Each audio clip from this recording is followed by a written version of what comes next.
course, it was just mainly putting. Phil could not buy a putt. I think that you'll find golf broadcasting will be more enjoyable with more of these kinds of tournaments. There's more to talk about. Of course, those sorts of things. I couldn't agree more. Welcome back. We were just discussing off air the magic, the majesty, the amazing drama of Marion, and how these golf courses set up for the Open Championships really should be par for the U.S. PGA Tour instead of the luscious green open banked fairways that we used to week in, week out, Raj. Absolutely, Jack. Of course, the U.S. Open is the ultimate test of golf because it puts players on display, Jack. Of course, they all practice. They all have coaches and fitness trainers and all of these wonderful things that they have in their team. But when the ropes are up and the starter's gun goes bang, it's them and their golf ball and those 18 holes. That's right.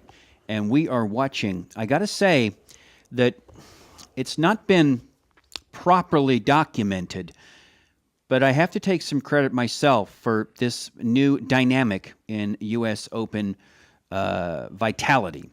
The board was meeting. There was a major discussion on what they were going to do. They were losing interest in golf. I had just come off a trip, and I think I had about 111 and lost a bucket load of cash to my players. Jack, I have heard whispers of this story for almost my entire life.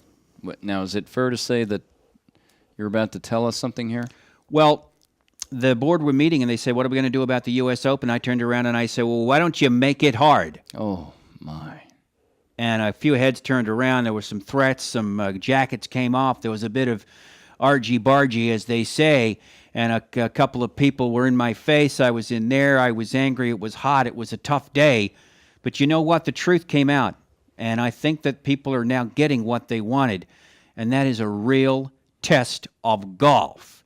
And all these people that whinge and moan and complain about how hard it is, well, they need to get out there and work 5 days a week at a job, maybe in a warehouse or in a gym, or out there busting their ass working a taxi rank, or working a street corner, or doing a small business, and then they get there 1 day of golf on a Saturday. Maybe they should get out there and suffer the same test.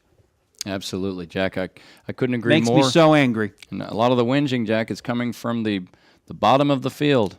Not a lot of whinging coming from Justin Rose, the current champion. Not a lot of whinging coming from the top 10, Jack. Yeah, the people that had a chance, the people that kept themselves in it. Robert Garrigus and Louis Oosthuizen, I'm talking to you. Jack, if you don't have it, go home. Take care. Good golf.